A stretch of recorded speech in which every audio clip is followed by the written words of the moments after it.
I was trying to get myself a bit comfy. Comfy. Here I go. Already. Well, I'm going to do this sort of radical thing this morning. I'm going to read the Bible. Seriously. Words of Jesus. Always a great place to start if you're a follower of Jesus. Here we go. So in Matthew chapter 22, it happens the sort of like the different religious groups of the day trying to catch Jesus out. And the Pharisees, you know, the experts of the law, they say, one of them says this to Jesus, says, "Teacher, which is the greatest commandment in the law?" Jesus replied, "Love the Lord your God with all your heart and with all your soul and with all your mind. This is the first and greatest commandment. And the second is like it. Love your neighbour as yourself. All the law and the prophets hang on these two commandments." I love it. Gives me an excuse to talk about love again.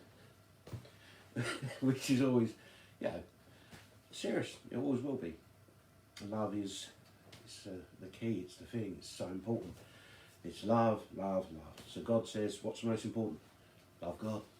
If you're loving God, guess what?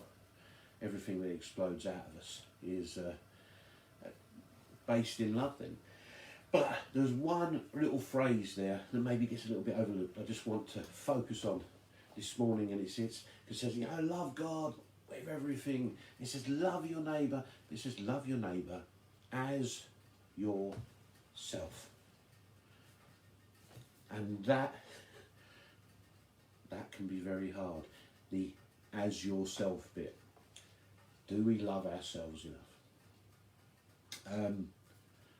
Reason actually I wanted to talk about this, I think, was because this is something I've noticed within myself. I'm not great at looking after myself. You know, over this last period of time, I snack. Everyone knows, if they ever join me for a coffee morning, that I like biscuits. And, I do. I don't look after myself. And I know I walk my dog, and the dog's probably saved me from putting on more weight. But I've not been Mr. sort of like, made my heart race or anything. What do they call it? Cardio. No cardio going on here.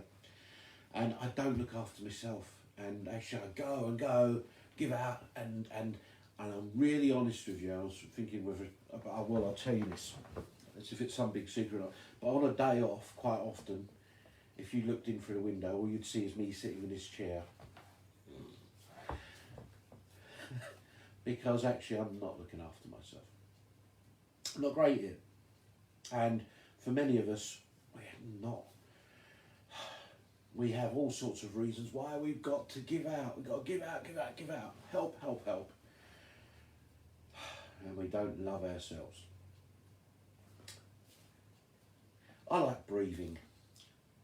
We all like breathing. I hope so. Because if we don't breathe, we die. Obvious statement, I know. But the fact is that, guess what?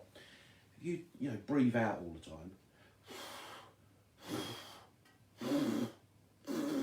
You know what's going to happen, right? You at some point you're going to have to go, or you're going to have to, or you're going to pass away. That's the reality, because we need to breathe in so we can breathe out. And there's so many of us are so good at breathing out, but actually to breathe in, it's just important, because you need to be able to breathe in to be able to breathe out. And the fact is that if we want to love people, we want to help people, we want to actually be able to respond to a world of need and everything around us, then in a way you've got to have the energy to be able to do that. That's what Jesus says. He says, love others as you love yourself. If you're loving yourself, you know what? You're able to love others. It gives you, the ability, it gives you the strength to love others. Without anything to give out, you're not a lot of use there. It can be a little bit, that's when we get burnout. That's when we get people who are completely burnt out in life because they haven't breathed in. And I know we've got some fantastic excuses, me included, for not stopping, for not looking after ourselves. You know, I've got a job to do, but that person, they need my help. They need it. And they do need your help, and they need you as the best you can be. Because the best we can be helps people in the best way. You know, if I did a physical job, I have done in the past, I don't know, but if I did a physical job and I didn't look after my body and I just became physically, you know, not looking after myself more and more, and I went to do this physical job, I wouldn't be able to do that job because I hadn't looked after myself. And it's the same, even though it's not as apparent, it's the same in life. It is the same in every way that we're able to respond. Love others, you've got to love yourself. Have a conversation with somebody yesterday. Actually, I'll come to that in a sec. Because what I want to say is this. Sometimes we want to make an excuse. We think we need permission. That's what I was going to say. We think we need permission. You need permission to love yourself? Well, how about we go with, you know, Jesus, who does that one? He's given you permission there. There's words of Jesus. That's why I started by saying, oh, that follower of Jesus, these are really good, these words. These are his words. And he doesn't just say, this is a nice thing to do. He actually goes, it's a commandment. Love others as you love yourself.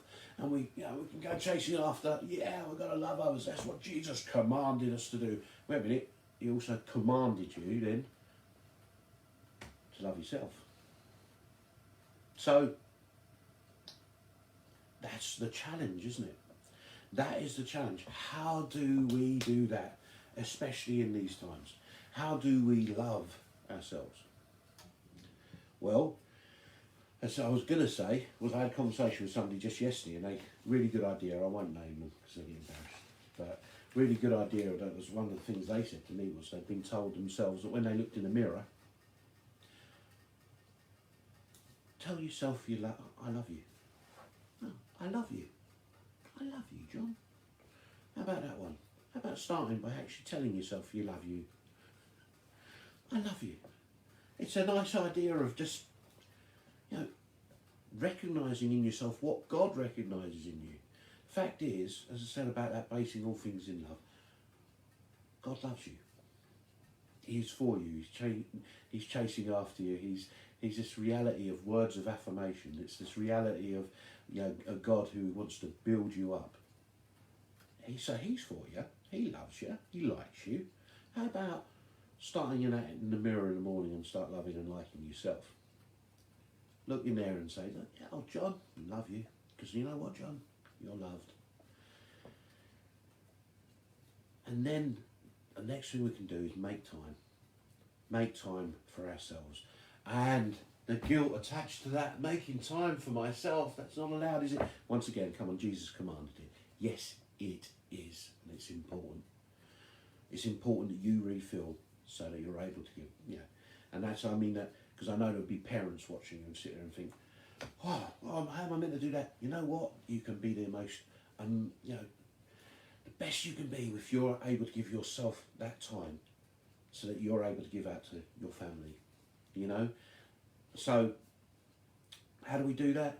Rest, exercise, looking at what we're eating, all things. I'm all talking to me here. Please, this isn't a hypocrisy speaking. I need to do all these things. And also, and this is something I found really important to me, is to find something that feeds you. Find something that actually builds maybe your creative element to you. God is creative God. That's what he says. I create. And that we're made in his image. We're creative. So we find that in us which feeds that creativeness. For me, it's reading. I love to read. Maybe you like to paint. Maybe you like to draw. Maybe you like to... So many different things. I know some people who like to clean. And that's their thing. And that's great. It's not my thing. But if it's your thing, that's fantastic. But that's the point. It's about feeding. It's about breathing in. It's about equipping us. It's about loving ourselves. And then loving others. I'll be speaking about love again, don't worry. got a great one lined up for next week already. So enjoy your day. Love yourself. Yes, love you, God. Love you, God. Love you with all my heart and mind and strength and soul. Can love my neighbour. Can love me. God bless.